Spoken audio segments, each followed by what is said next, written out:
Hello aspirants.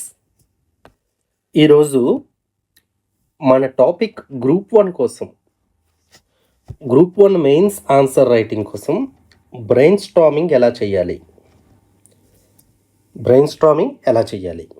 ఇది చాలా చాలా ఇంపార్టెంట్ టాపిక్ అండి. మీకు మెయిన్స్లో తక్కువ టైంలో ఆన్సర్ రాయడానికి, కొన్నిసార్లు పాయింట్స్ రాకపోతే పాయింట్స్ జనరేట్ చేయడం కోసం, అంటే కంటెంట్ తక్కువ ఉన్నా కూడా పాయింట్స్ జనరేట్ చేయడం కోసం, అదేవిధంగా ప్రతిరోజు ప్రాక్టీస్ చేయడం కోసం మెయిన్స్ ఆన్సర్స్ ఈ బ్రెయిన్ స్టార్మింగ్ అనేది చాలా యూజ్ ఉంటుంది. ఇది మీరు 10% ఎఫర్ట్ ప్రతిరోజు ఇవ్వగలిగితే ఇది మీకు 80% రిజల్ట్స్ ఇస్తుంది. So one of the best way, ఇది చాలా తక్కువ మందికి తెలిసి ఉంటుంది.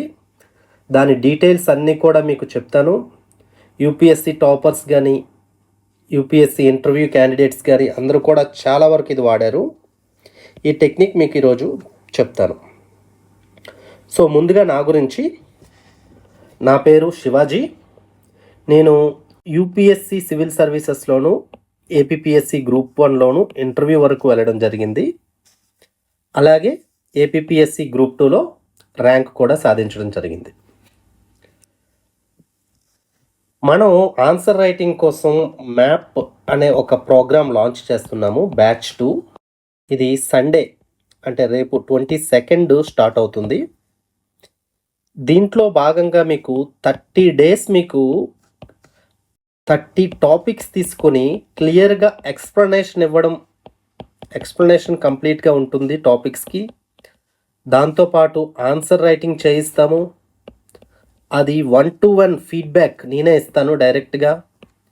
మీకు టాపిక్ రిలేటెడ్ నోట్స్ వస్తుంది పీడిఎఫ్ ఫార్మాట్లో, ఇంగ్లీష్ అండ్ తెలుగు మీడియం వాళ్ళకి. అదేవిధంగా మోడల్ ఆన్సర్ ఇంగ్లీష్లోను తెలుగులోను కూడా మీకు ఇవ్వడం జరుగుతుంది. సో ఒక టాపిక్ ఎక్స్ప్లెనేషన్ ఉంటుంది, దాని మీద ఆన్సర్ రైటింగ్ ఉంటుంది, అది ఎవాల్యుయేషన్ ఉంటుంది, ప్లస్ మెటీరియల్ కూడా ఉంటుంది. ఆ టాపిక్స్ మెటీరియల్, మోడల్ ఆన్సర్ ఇవన్నీ కూడా. సో ఇవన్నీ కూడా ఒక కాంప్రహెన్సివ్ ప్యాకేజ్ లాగా మీకు ఆన్సర్ రైటింగ్కి గ్రూప్ 1కి చాలా యూజ్ అవుతుంది. ఇంట్రెస్ట్ ఉన్న వాళ్ళు పక్కన డిస్ప్లే అవుతున్న నెంబర్కి వాట్సాప్ చేయండి. ఇది ఫీజు మీకు 2000 రూపాయలు ఉంటుంది. సో టాపిక్లోకి వస్తే, బ్రెయిన్ స్టార్మింగ్ అంటే ఏంటి ఫస్ట్ చూద్దాం. బ్రెయిన్ స్టార్మింగ్ అంటే ఇది ఒక ఆర్గనైజ్డ్ వే ఆఫ్ థింకింగ్ అండి. అంటే మనం సిస్టమిక్గా ఆలోచన చేయడం అన్నమాట. ఒక టాపిక్ తీసుకొని ఆ టాపిక్ని ఒక ప్రాపర్ డైరెక్షన్లో ఆలోచన చేయడం. సో ఫర్ ఎగ్జాంపుల్, మీరు అడవిలో వెళ్తూ ఉంటే ఎలా వెళ్తూ ఉన్నారో, ఎటు తిరుగుతున్నారో తెలియదు, చివరికి ఎక్కడికి వెళ్తారో కూడా తెలియదు. ఇలా వంకర తింకరలు వెళ్తూ ఉంటుంది. అలా కాకుండా ఒక ఆర్గనైజ్డ్గా రోడ్డు వేస్తూ ఉంటే ఆ రోడ్డు మీరు ఫాలో అయిపోతే చాలు, మీ గమ్యాన్ని మీరు చేరిపోతారు. సో ఈ బ్రెయిన్ స్టార్మింగ్ అనేది అటువంటి ఒక ఆర్గనైజ్డ్గా మనల్ని గమ్యం వైపు తీసుకువెళ్ళే ఒక టూల్ అనమాట.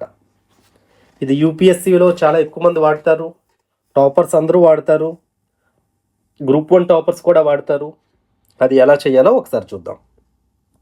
సో మీరు ఫర్ ఎగ్జాంపుల్ ఒక క్వశ్చన్ తీసుకుంటారు, ఏదైనా ఒక క్వశ్చన్ తీసుకుంటారు.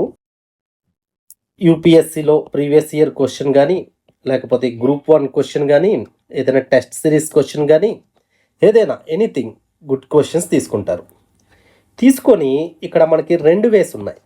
ఒకటి, మీరు దాని మొత్తం ఆన్సర్ అంతా ఒక 3 పేజెస్లో ఆన్సర్ యూజువల్గా రాయడం. ఇలా మనం ఆల్రెడీ ఈ 30 డేస్ ప్రోగ్రాంలో మీతో రాయిస్తాము, అది ఎవాల్యుయేషన్ కూడా చేస్తాము. రెండో వే ఏంటంటే, ఆ ఆన్సర్ మీరు రాయకుండా ఈ క్వశ్చన్ ఏదైతే ఉందో దాని మీద ఒక చిన్న పేపర్ పట్టుకొని థింక్ చేయడం. ఒక రఫ్ పేపర్ మీద ఈ క్వశ్చన్కి ఏం రాయాలి అని థింక్ చేయడం. ఒక ఆర్గనైజ్డ్ వేలో థింక్ చేయడం. ఏది పడితే అది బ్రెయిన్ ఎటువైపు వెళుతుంటే అటువైపు థింక్ చేయకుండా, ఏ పాయింట్ థింక్ చేయాలో ముందుగానే అనుకొని థింక్ చేయడాన్నే మనం బ్రెయిన్ స్టార్మింగ్ అంటాం. మీకు ఉదాహరణలతో చెప్తే ఇంకా బాగా యూజ్ అవుతుంది. ఫర్ ఎగ్జాంపుల్, మీకు గవర్నర్ వ్యవస్థ మీద ఒక క్వశ్చన్ వచ్చింది అనుకోండి. గవర్నర్ వ్యవస్థ మీద క్వశ్చన్ వచ్చింది. ఈ క్వశ్చన్ మీరు ఒక టెస్ట్ సిరీస్లో చూశారు. సో చూస్తే మీరు పేపర్లో ఇదంతా 3 పేజెస్లో ఆన్సర్ రాయడం ఒక వే. అలా రాయడానికి మీకు టైం లేదు. ప్రతిరోజు ఆఫీస్కి వెళ్తుంటారు, వర్క్ చేస్తూ ఉంటారు, వాళ్ళకి కూడా టైం ఉండదు. సో ఎక్కువ క్వశ్చన్స్ ప్రతిరోజు రాయలేము. అలాంటప్పుడు ఏం చేయొచ్చు అంటే మన బ్రెయిన్లోనే ఒక థాట్ ప్రాసెస్ డెవలప్ చేయాలి. చిన్న పేపర్ మీద డాట్ చేస్తూ చిన్న డాట్స్ లాగా రాస్తే ఇంకా మంచిది కీవర్డ్స్, లేకపోతే బ్రెయిన్లో అయినా థింక్ చేయాలి. సో ఈ గవర్నర్ వ్యవస్థ మీద క్వశ్చన్ అడిగారు. క్వశ్చన్ అడిగితే మీరు ఏం చేస్తారు బ్రెయిన్ స్టార్మింగ్లో అంటే, ఓకే ఈ గవర్నర్ వ్యవస్థకి నేను ఇంట్రడక్షన్ ఏం రాస్తాను, ఏ ఆర్టికల్ ప్రకారం గవర్నర్ వ్యవస్థ ఉంది, గవర్నర్ వ్యవస్థ యొక్క ప్రాధాన్యత ఏంటి, ఇటువంటివి ఇంట్రడక్షన్లో పెడతాను. లేకపోతే గవర్నర్ వ్యవస్థ మీద ఏదైనా కోట్ నా దగ్గర ఉందా ఇంట్రడక్షన్గా వాడుకోవడానికి. అలా ఏం ఇంట్రడక్షన్ రాయాలి థింక్ చేస్తారు ఫస్ట్. తర్వాత బాడీ కోసం థింక్ చేస్తారు. సో బాడీలో మీరు నా దగ్గర దీనికి కావలసిన డేటా పాయింట్స్ ఏమున్నాయి అంటే, ఏదైనా కమిటీ రిపోర్ట్స్ నా దగ్గర ఉన్నాయా ఈ గవర్నర్ వ్యవస్థ కోసం. ఫర్ ఎగ్జాంపుల్ పూంచి కమిటీ ఏం చెప్పింది, రెండో ఏఆర్సీ ఏం చెప్పింది, అటువంటి పాయింట్స్ నా దగ్గర ఉన్నాయా. ఇటీవల జరిగిన కాంట్రవర్సీస్ ఏమైనా ఉన్నాయా, గవర్నర్ వ్యవస్థ కాంట్రవర్సీస్ బెంగాల్లో జరిగింది కదా, అటువంటి కాంట్రవర్సీస్ వివాదాస్పదమైన సంఘటనలు ఏమైనా ఉన్నాయా ఇటీవల జరిగినవి. గవర్నర్ వ్యవస్థ మీద నేను ఎటువంటి డయాగ్రామ్ వేస్తాను. ఫర్ ఎగ్జాంపుల్ గవర్నర్ విధులు అని చెప్పి సింపుల్గా ఇలా హబ్ అండ్ స్పోక్ డయాగ్రామ్ వేస్తానా, లేకపోతే గవర్నర్ పొజిషన్ ఎక్కడ ఉంది చూపించే డయాగ్రామ్ వేస్తానా, ఏదో ఒక డయాగ్రామ్ ఎలా వేస్తాను అని థింక్ చేయాలన్నమాట. సో ఇటువంటి డేటా పాయింట్స్ అన్నీ మనం థింక్ చేస్తాం ముందు, నా దగ్గర ఏదైతే ఉన్నాయో నేను ఎలా రాయాలి అని. తర్వాత కన్క్లూజన్లో నేను ఏది పెట్టాలి, వే ఫార్వర్డ్ ఏం పెట్టాలి, ఎటువంటి పదాలు వాడాలి అంటే ఫర్ ఎగ్జాంపుల్ వికసిత్ భారత్, లేకపోతే డెవలప్డ్ ఇండియా, లేకపోతే ఇన్క్లూజివ్ స్టేట్, ఎటువంటి పదాలు నేను కన్క్లూజన్లో వాడాలి. ఇంటర్లింకేజెస్ ఏదైనా దానికి చేయొచ్చా అంటే ఇది పాలిటీ క్వశ్చన్ కదా, పాలిటీ క్వశ్చన్ని ఎకానమీకి ఇంటర్లింక్ చేయొచ్చా, ఎస్ఎన్టీకి ఇంటర్లింకేజ్ చేయొచ్చా, లేకపోతే హిస్టరీకి ఇంటర్లింకేజ్ చేయొచ్చా. ఇలా ప్రతి పాయింట్ కూడా మీరు థింక్ చేస్తూ ఉంటుంటారు అనమాట. సో ఒక క్వశ్చన్ తీసుకుంటారు, ఆ క్వశ్చన్కి మీరు ఇంట్రడక్షన్ ఏం రాస్తారు, మీ దగ్గర ఏ పాయింట్స్ ఉన్నాయి, బాడీ ఏం రాస్తారు, బాడీలో ఎటువంటి డయాగ్రామ్లు వేయాలి, ఎటువంటి కమిటీలు పెట్టాలి, ఎటువంటి కోడ్స్ పెట్టాలి, అవన్నీ కూడా మీరు ఇందులో థింక్ చేస్తారు. తర్వాత కన్క్లూజన్లో ఎటువంటి పదాలు వాడాలి, ఇంటర్లింకేజెస్ ఏమైనా చేయాలి, ఇలా చేస్తూ ఉంటారు. సో ఇలా చేయడం వల్ల మీకు అడ్వాంటేజెస్ ఏంటంటే, అడ్వాంటేజెస్ చూద్దాము. దానికన్నా ముందు మీకు ఒకసారి ఒక మోడల్ ఆన్సర్ అంటే మన answer writing 30 days programme batch 1లో చెప్పిన ఒక చిన్న క్వశ్చన్ చూద్దాము. చూసి దాని మీద బ్రెయిన్ స్టార్మింగ్ ఎలా చేయాలో ఒకసారి చూద్దాం. సో ఈ క్వశ్చన్ చూడొచ్చు, ఇంగ్లీష్ మీడియంలో ఉంది, తెలుగు మీడియంలో కూడా మనం ప్రొవైడ్ చేయడం జరుగుతుంది. కాకపోతే ఇక్కడ ఒక ఇంగ్లీష్ మీడియం క్వశ్చన్ తీసాను. ఇది ఎఫ్డిఐ కోసం అడిగారు. FDI often seen as a driver of modernization and growth yet it carries limitations, risks required for careful evaluation. అంటే ఇక్కడ క్వశ్చన్లో ఏమడుగుతున్నాడు, ఎఫ్డిఐ అనే టాపిక్ కోసం అడుగుతున్నాడు. దానివల్ల గ్రోత్ వస్తుంది, మోడర్నైజేషన్ వస్తుంది, ఆధునికంగా తయారవుతుంది దేశీయ వ్యవస్థ, అదేవిధంగా అభివృద్ధి కూడా చెందుతుంది. అయితే దానికి కొన్ని లిమిటేషన్స్ ఉన్నాయి, రిస్కులు ఉన్నాయి ఎఫ్డిఐ వల్ల కూడా, అవి చెప్పండి అని అడుగుతున్నారు. సో ఈ క్వశ్చన్కి ఆన్సర్ రాయడం వేరు. అంటే చూడండి, ఎఫ్డిఐ మీద డేటా పాయింట్ పెట్టాము ఇంట్రడక్షన్లో, తర్వాత మోడర్నైజేషను ఆధునికతకి ఏ విధంగా తోడ్పడుతుంది అన్నది రాసాము, తర్వాత ఒక డయాగ్రామ్ వేసాము, తర్వాత లిమిటేషన్స్ పరిమితులు కూడా రాసాము, తర్వాత ముందుకు వెళ్ళాల్సిన మార్గం ఏంటి అన్నది రాసాము, కన్క్లూజన్ వరల్డ్ బ్యాంక్ వాళ్ళు ఇచ్చిన కోడ్తో కన్క్లూజన్ చేసాము. సో ఇలా మీరు ఆన్సర్ రాయడం ఒకటి, రాయకుండా మీరు ఇక్కడ ఎఫ్డిఐ అనే టాపిక్ తీసుకొని ఎఫ్డిఐ యొక్క ఇంట్రడక్షన్ ఏం రాయాలి, ఫర్ ఎగ్జాంపుల్ డెఫినేషన్ రాసుకుంటాను నేను. గ్రేటర్ దాన్ 10% ఉంటుంది కదా, అటువంటిది రాసుకోవచ్చు డెఫినేషను. తర్వాత మోడర్నైజేషన్ అంటుంది. సో ఎఫ్డిఐకి ఆధునికతకు ఎటువంటి సంబంధము? టెక్నాలజీ వస్తుంది. ఎఫ్డిఐ ద్వారా ఇక్కడ చూడండి మీరు, ఎఫ్డిఐ ద్వారా టెక్నాలజీ వస్తుంది, నిధులు చేకూరుతాయి, జీడిపి గ్రోత్ పెరుగుతుంది. గ్రోత్ పెరుగుతుంది అన్నదానికి ఆర్బీఐ ఏం చెప్పింది, ఆ డేటా పాయింట్ మనం థింక్ చేస్తాం. అలాగే ఎఫ్డిఐ కోసం డేటా పాయింట్ మన దగ్గర ఏదైనా ఉందా అనేది థింక్ చేస్తాం. ఎంప్లాయ్మెంట్కి ఏదైనా ఎగ్జాంపుల్ ఉందా, కేస్ స్టడీ. ఫర్ ఎగ్జాంపుల్ నోయిడాలో శాంసంగ్ వాళ్ళు పెట్టిన దానివల్ల అత్యధికంగా ఎంప్లాయ్మెంట్ జనరేట్ అయింది. అదేవిధంగా టెక్నాలజీ, సాంకేతికత కూడా తీసుకొస్తారు కదా. ఫర్ ఎగ్జాంపుల్ టెస్లా వచ్చిందనుకోండి ఇండియాకి, సాంకేతికత కూడా తీసుకొస్తుంది కదా. ఇలా మీరు ముందుగానే థింక్ చేస్తారనమాట. రాయకుండా మోడర్నైజేషన్కి ఏ విధంగా ఉపయోగపడుతుంది అనేది రాస్తారు. తర్వాత లిమిటేషన్స్ కూడా అలాగే థింక్ చేస్తారు. ఇందులో ఉన్న లిమిటేషన్స్, రిస్కులు ఏంటి, ఇందులో ఉండే లిమిటేషన్స్, రిస్కులు ఏంటి. చూడండి, లిమిటేషన్స్, రిస్కులు అన్నప్పుడు మళ్ళీ ఇక్కడ ఫర్ ఎగ్జాంపుల్ అన్ని రాష్ట్రాలకు సమానంగా ఎఫ్డిఐ డిస్ట్రిబ్యూట్ అవ్వదు. నార్త్ ఈస్ట్ రాష్ట్రాలకు తక్కువగా ఉంటుంది, బీహార్ అలాంటి రాష్ట్రాలకు తక్కువగా వెళ్తుంది. అలా తర్వాత ఎన్విరాన్మెంటల్ కన్సర్న్స్ ఉంటాయి. మీరు చూడొచ్చు ఆఫ్రికా లాంటి దేశాల్లో ఈ యొక్క ఫారిన్ కంట్రీస్ అన్నీ వచ్చి అక్కడ ఇష్టానుసారం మైనింగ్లు, ఇష్టానుసారం ప్రొడక్షన్లు చేయడం వల్ల వాళ్ళ యొక్క ఎన్విరాన్మెంట్ అంతా పొల్యూషన్ అయిపోతుంది. సో ఇటువంటివన్నీ ముందుగానే మీరు రాయకుండా పేపర్ మీద జస్ట్ ఏమున్నాయి ప్రాబ్లమ్స్ అనేది ఆలోచిస్తూ ఉంటుంటారనమాట. సో తర్వాత వే ఫార్వర్డ్, సొల్యూషన్స్ ఏంటి, డయాగ్రామ్ ఏదైనా ఇవ్వచ్చా. చూడండి, ఇది ఎఫ్డిఐ వల్ల ఈ యొక్క విషవలయం అనేది అమృత వలయంగా, విర్చుయస్ సైకిల్గా ఎలా మారుతుంది అన్నది ఒక చిన్న రిప్రజెంటేషన్లో ఇచ్చాము. ఇటువంటి డయాగ్రామ్లు ఏదైనా ఇవ్వచ్చా అన్నది మీరు బ్రెయిన్ స్టార్మింగ్లో ఆలోచిస్తారు. సో తర్వాత కన్క్లూజన్లో ఏదైనా కోడ్స్ ఉన్నాయా, ఏదైనా ఇంటర్లింకేజెస్ పెట్టగలమా, అటువంటివన్నీ చూస్తారు. మనం ఇక్కడ వరల్డ్ బ్యాంక్ కోట్ వాడాము అలా. సో ఇలాగా మనం ఒక ఆర్గనైజ్డ్ వేలో ముందుగానే ఇంట్రడక్షన్ కోసం ఆలోచించాలి, బాడీ కోసం ఆలోచించాలి, కన్క్లూజన్ ఆలోచించాలి. ఇంట్రడక్షన్లో ఏం ఆలోచించాలి, బాడీలో ఏం ఆలోచించాలి, కన్క్లూజన్లో ఏం ఆలోచించాలి, అవన్నీ ముందుగానే మనం పెట్టుకొని ఆ రోడ్లో మనం వెళ్ళడం అనమాట. ఆ ఆర్గనైజ్డ్ వేలో మనం ఆలోచించడం. ఫర్ ఎగ్జాంపుల్ మీరు ఇంట్రడక్షన్ కోసం ఆలోచించకూడదు, బాడీ కోసం ఆలోచించకూడదు, కన్క్లూజన్ కోసం ఆలోచించకూడదు, ఏది లేకుండా జనరల్గా బ్రెయిన్ ఎలా ఆలోచిస్తే అలా వెళ్దాం అనుకున్నారనుకోండి. ఎఫ్డిఐ కోసం వచ్చిందనుకోండి, ఎఫ్డిఐ కోసం మీరు ఎంతసేపు ఏవైనా ఇష్యూస్, ఎఫ్డిఐ వల్ల ప్రాబ్లమ్స్ ఏం జరిగాయి, లేకపోతే ఎఫ్డిఐ భారతదేశానికి ఏ విధంగా నష్టం కలిగిస్తుంది, అటువంటివి ఎక్కువ ఆలోచించి దాని యొక్క లాభాలు మర్చిపోయే అవకాశం ఉంది. లేకపోతే ఏదైనా కోట్స్ మీ దగ్గర ఆల్రెడీ మంచి కోట్స్ ఉండవచ్చు, ఎక్కడో చదివి ఉండొచ్చు, న్యూస్ పేపర్లోనో మెటీరియల్లోనో. అసలు మీరు ఆ కోట్ ఆలోచించాలి అని మీ బ్రెయిన్లో లేకపోతే ఆ కోట్ కూడా రాయరు అక్కడ మీరు. లేకపోతే దీనికి ఒక డయాగ్రామ్ నేను ఆలోచించాలి అనుకుంటే అనుకోకుండా మీరు మీకు ఇష్టానుసారం ఆలోచించారనుకోండి, ఒక ఆర్గనైజ్డ్గా కాకుండా డయాగ్రామ్ కోసం కూడా ఆలోచించరు. చాలామంది గ్రూప్ 1 ఆన్సర్ రైటింగ్లో చెప్తూ ఉంటారు, డయాగ్రామ్స్ వేయలేకపోతున్నాను సార్ నేను ఆన్సర్లో అని. ఎందుకు వేయలేకపోతున్నారు అంటే వాళ్ళు డయాగ్రామ్ కోసం ఆలోచించట్లేదు. నా దగ్గర ఉన్న ఇన్ఫర్మేషన్ని ఒక పిక్చోరియల్ ఫామ్లో, ఒక డయాగ్రామ్ ఫార్మ్లో ఎలా వేయాలి, సింపుల్ డయాగ్రామ్గా. ఇందాక మనం చూసాం కదా, ఈ విషియస్ సైకిల్ అనేది ఎఫ్డిఐ యాడ్ అవ్వడం వల్ల విర్చుయస్ సైకిల్గా అయ్యింది, విషవలయం అనేది అమృత వలయంగా మారగలిగింది అన్నది మనం చూసాం.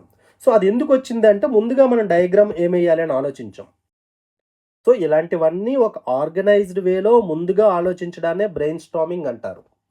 మీరు మన 30 days మెయిన్స్ ఆన్సర్ రైటింగ్ ప్రోగ్రాంలో భాగంగా ఈ స్కిల్స్ అన్నీ నేర్చుకుంటారు కదా ఆటోమేటిక్గా. అంటే ఇంట్రడక్షన్స్ ఎటువంటి టైప్స్ ఉంటాయి, బాడీ ఎటువంటి టైప్స్ ఉంటాయి, కన్క్లూజన్లో ఎటువంటి టైప్స్ ఉంటాయి, ఎటువంటి డయాగ్రామ్స్ పెట్టాలి, ఎటువంటి కేస్ స్టడీలు పెట్టాలి, ఎటువంటి ఎగ్జాంపుల్స్ పెట్టాలి, ఎటువంటి కోట్స్ వాడాలి, ఈ టెక్నిక్స్ అన్నీ నేర్చుకుంటారు. నేర్చుకొని ప్రతిరోజు ఆన్సర్ కూడా రాస్తూ ఉంటారు, మోడల్ ఆన్సర్ చూస్తారు. దాంతో పాటు మీకు ఒకసారి ఆ స్కిల్ వచ్చాక ఇలాగ ఎక్కువ number of questions brain Storm చేస్తారు.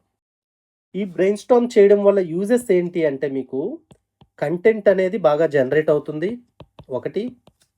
2 నెంబర్ ఆఫ్ క్వశ్చన్స్ అనేవి మీరు ఎక్కువ ఎక్స్‌పోజ్ అవుతారు. అంటే మీరు ప్రతిరోజు ఒక 10 క్వశ్చన్‌లు రాయడం చాలా కష్టమై ఉండొచ్చు.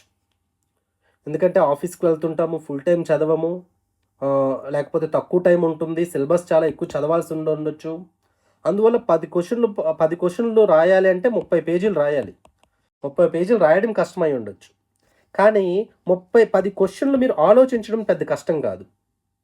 అప్రాక్సిమేట్‌గా ఒక క్వశ్చన్ ఒక 5 నిమిషాలు ఆలోచించినా మీకు లెస్ దాన్ 1 అవర్‌లో ఈ 10 క్వశ్చన్‌ల కోసం థింక్ చేసేస్తారు మీరు మొత్తం కూడా. ఇది అప్రాక్సిమేట్‌గా 10 క్వెషన్స్‌కి 30 మినిట్స్‌లో థింక్ చేసేస్తారండి మీరు. ఒక్కొక్కటి 3 మినిట్స్ ఏసుకుంటే 30 మినిట్స్‌లో మీరు 10 క్వెషన్స్ బ్రెయిన్ స్టార్మ్ అయితే అయిపోతుంది. సో, ఇలా చేయడం వల్ల మీ మీ బ్రెయిన్‌లో బర్డెన్ ఉండదు. పేపర్ తీయాలి, రాయాలి, మొత్తం అంతా చెయ్యాలి అని. సో, ఇంకొక యూజ్ ఏంటంటే మీకు తక్కువ టైంలో ఎక్కువ కంటెంట్ అనేది జనరేట్ అవుతుంది. అంటే ఎగ్జామ్ హాల్‌లో మనం థింక్ చేసేటప్పుడు మీకేదైనా క్వెషన్ తెలియనిదొచ్చినా కూడా ఆ థింక్ చేయడం మీకు అలవాటైపోతుంది. అందువల్ల ఒక ఆర్గనైజ్డ్‌గా థింక్ చేయడం వల్ల ఎగ్జామ్ హాల్‌లో తక్కువ టైంలోనే ఎక్కువ పాయింట్స్ మీరు రాయగలుగుతారు. సో, మీరు గ్రూప్ 2 కోసం చదివిన కంటెంట్ వాడొచ్చు. లేకపోతే బస్సులో వెళ్తున్నప్పుడు రోడ్డు మీద ఏదైనా చూస్తారు కదా! అది కూడా కంటెంట్‌గా ఇక్కడ వాడొచ్చు. లేకపోతే టెక్స్ట్ బుక్‌లో చదివింది వాడొచ్చు. లేకపోతే మీరు రియల్ లైఫ్ ఇన్సిడెంట్‌ని వాడొచ్చు. అన్నీ కూడా ఈ బ్రెయిన్ స్టార్మింగ్ చేయడం వల్ల మీరు ఆన్సర్ రైటింగ్‌లో పెట్టగలుగుతారు. సో, ఇంకొకటి మీరు ఆఫీస్‌లో కూర్చొని కూడా చేసుకోవచ్చు. ఆఫీస్‌లో కొద్దిగా ఫ్రీ టైమ్ దొరికింది. అప్పుడు మీరు ఆన్సర్ రైటింగ్ చేయడం కష్టం. అలాంటప్పుడు మీరు బ్రెయిన్ స్టార్మింగ్ చాలా తక్కువ టైంలో ఈజీగా మీ బ్రెయిన్‌లోనే మీరు చేసుకోవచ్చు. సో, ఇటువంటి అడ్వాంటేజెస్ చాలా ఉంటాయి. క్రియేటివ్ థాట్స్ వస్తూ ఉంటాయి. చాలా యూనిక్ ప్రెజెంటేషన్ వస్తుంటుంది. ఎందుకంటే ప్రతిరోజు మీరు థింక్ చేస్తూ ఉంటారు. మీ బ్రెయిన్ అలవాటైపోతుంది. ఒక క్వెషన్ ఇస్తే దానికి ఆన్సర్ మోడ్‌లో ఎలా రాయాలి అనేది అలవాటైపోతుంది. మీరు ఫర్ ఎగ్జాంపుల్ గ్రూప్ 2 కోసమే మెయిన్‌గా చదువుతూ ఉన్నా కూడా ఇటువంటి టాపిక్స్ ప్రతిరోజు బ్రెయిన్ స్టార్మ్ చేయడం వల్ల మీ బ్రెయిన్ ఆటోమేటిక్‌గా మెయిన్స్ ఆన్సర్ రైటింగ్ మోడ్‌లోకి వెళ్ళిపోతుంది. అందువల్ల గ్రూప్ 1కి కూడా మీ ఆ కంటెంట్ యూజ్ అవుతుంది. సో, ఇటువంటి టెక్నిక్స్ అన్నీ కూడా మనం మెయిన్స్ ఆన్సర్ రైటింగ్‌లో చెప్తూ ఉంటాము. మీకు ఫ్రేమ్‌వర్క్స్ కోసం చెప్తాము. ఫ్రేమ్‌వర్క్స్ అంటే ఇప్పుడు ఫర్ ఎగ్జాంపుల్ ఒక క్వెషన్‌కి ఆన్సర్ తెలియదు మీకు. కానీ మీకు ఆల్రెడీ ఏదో సమ్ బ్రాడ్ ఐడియా ఉంది. దాని నుంచి ఆ క్వెషన్‌కి ఆన్సర్ ఎలా రాయాలి? పాయింట్స్ జనరేట్ అవ్వట్లేదు. ఫర్ ఎగ్జాంపుల్ ఒక క్వెషన్‌కి 2 పాయింట్సే జనరేట్ అవుతున్నాయి. దాన్ని మీరు 10 పాయింట్లకి ఎలా ఎలా 10 పాయింట్లు ఎలా ప్రొడ్యూస్ చేయాలి? ఎలా ఆలోచిస్తే 10 పాయింట్లొస్తాయి? ఇవన్నీ మనం మెయిన్స్ ఆన్సర్ రైటింగ్‌లో చెప్తాము ప్రోగ్రామ్‌లో, మ్యాప్ ప్రోగ్రామ్‌లో. ఇంట్రెస్ట్ ఉన్న వాళ్ళు నాకు వాట్సాప్ మెసేజ్ చేయండి. పక్కన నెంబర్ కనబడుతుంది కదా! సో, ఇలా బ్రెయిన్ స్టార్మింగ్ అనేది యూపీఎస్సీ టాపర్స్ ఎప్పటినుండో వాడుతున్న బెస్ట్ టెక్నిక్ అండి. ఇది మనకి గ్రూప్ 1లో చాలా తక్కువ మంది వాడుతూ ఉంటుంటారు. అందువల్ల ఇటువంటి టెక్నిక్స్ అన్నీ మీరు యూజ్ చేసుకోండి ప్రాపర్‌గా. ప్రాపర్‌గా యూజ్ చేసుకొని ఒక మంచి మెంటర్ గైడెన్స్‌తో మీరు టైమ్‌ను ప్రాపర్‌గా యూజ్ చేసుకుంటే మీకు మంచి ర్యాంక్ వస్తుంది. సో, అర్థమైందనుకుంటా. ఇది బ్రెయిన్ స్టార్మింగ్ అంటే ఏంటి? ఎలా చేయాలి? ఇంకొక పాయింట్. అసలు బ్రెయిన్ స్టార్మింగ్‌కి క్వెషన్స్‌కి మీకు ఇంకొక బెస్ట్ మెథడ్ చెప్పాలంటే మీరు గ్రూప్ 1 టాపర్స్ కాపీస్ ఉంటాయి కదా! ఏమైనా తెలుగు మీడియంవి, ఇంగ్లీష్ మీడియంవి. మన టెలిగ్రామ్ ఛానెల్‌లో కూడా పోస్ట్ చేస్తున్నాము. ఆ కాపీస్ అలాంటివి. లింక్ ఉంది చూడండి కామెంట్ సెక్షన్‌లో. సో, గ్రూప్ 1 టాపర్స్ లేకపోతే యూపీఎస్సీ టాపర్స్ మీరు ఇంగ్లీష్ మీడియం వల్ల అయితే గనక యూపీఎస్సీ తెలుగు మీడియం వాళ్ళైనా చూడొచ్చు. ప్రజెంటేషన్ కదా మనం చూస్తున్నాం. కంటెంట్ కాదు కదా! సో, గ్రూప్ 1 టాపర్స్ గానీ, యూపీఎస్సీ టాపర్స్ గానీ వాళ్ళ ఆన్సర్ కాపీస్ తీసుకోండి. తీసుకొని వాళ్ళకి క్వెషన్ ఉంటుంది ఒకటి. మీరు ఆన్సర్ చూడకండి. ఆ క్వెషన్ చూడండి. ఆ క్వెషన్ చూసి మీరు బ్రెయిన్ స్టార్మ్ చేయండి. అంటే ఆ క్వెషన్ చూసి మీరు దీనికి ఇంట్రడక్షన్ ఏం రాస్తాను? ఇంట్రడక్షన్‌లో ఏ కోట్ వాడతాను? లేకపోతే ఏ డేటా వాడతాను? లేకపోతే ఎటువంటి డెఫినిషన్ రాస్తాను? తర్వాత బాడీలో ఏ డయాగ్రామ్ ఏస్తాను? ఎటువంటి డేటా పాయింట్స్ వాడతాను? ఎటువంటి ఎగ్జాంపుల్స్ పెడతాను? ఎటువంటి కేస్ స్టడీస్ పెడతాను? ఎటువంటి రిపోర్ట్స్ వాడతాను? ఎటువంటి కమిటీస్ వాడతాను? ఇవన్నీ థింక్ చేస్తారు. అదేవిధంగా కన్క్లూజన్‌లో ఎటువంటి వే ఫార్వర్డ్ ఇస్తాను? ఎటువంటి సమ్మరీ ఇస్తాను? ఎటువంటి కోట్స్ వాడతాను? లేకపోతే ఎటువంటి ఇంటర్‌లింకేజ్ పాలిటీ క్వెషన్, ఎకానమీ క్వెషన్‌కి అలా ఇంటర్‌లింకేజ్ ఎలా చేస్తాను? ఇవన్నీ థింక్ చేయండి మీరు ఒక 2 to 3 మినిట్స్ థింక్ చేయండి ఇవన్నీ కూడా. Introduction, body, conclusion. తర్వాత థింక్ చేశాక ఇప్పుడు టాపర్ ఆన్సర్ చూడండి ఆ క్వశ్చన్కి. టాపర్ రాసిన ఆన్సరు మీరు థింక్ చేసిన ఆన్సరు 2 అప్పుడు కంపారిజన్ అయిపోతాయి మీకు. మీ బ్రెయిన్‌లో ఫ్రెష్‌గా థింక్ చేశారు కాబట్టి, సో టాపర్ ఏదైనా ఎక్స్ట్రా పాయింట్ రాసాడనుకోండి మీరు రాసిన దానికన్నా, ఆల్రెడీ మీరు థింక్ చేశారు కాబట్టి ఆ పాయింట్ మీకు టాపర్ రాసిన పాయింటు ఆటోమేటిక్‌గా మీ బ్రెయిన్‌లో స్టోర్ అయిపోతుంటది. ప్లెయిన్‌గా టాపర్ రాసిన ఆన్సర్ చూస్తే మేబీ మీరు మర్చిపోవచ్చు ఆ పాయింట్. కానీ మీరు ఆల్రెడీ ఒక 3-5 నిమిషాలు థింక్ చేశారు కాబట్టి, ఆ ఎక్స్ట్రా పాయింట్ వస్తే అయ్యో! నేను మిస్ అయ్యానే, ఇది మంచి పాయింటే కదా అని మీరు ఆలోచిస్తారు. అందువల్ల మీకు అది బాగా ఎక్కువ రోజులు గుర్తుంటుంది. అది ఒక వాల్యూ అడిషన్ టాపర్స్ కాపీని బ్రెయిన్ స్టార్మ్ చేయడం వల్ల. లేదు, దీంతో పాటు ఇంకొక వాల్యూ అడిషన్ ఏంటంటే మీకు కాన్ఫిడెన్స్ వస్తుంది.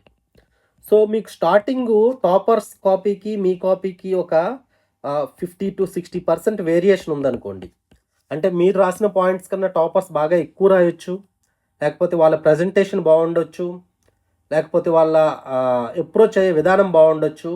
సో ఈ విధంగా వాళ్ళది ఒక 60% బెస్ట్గా ఉంటుంది మీకన్నా.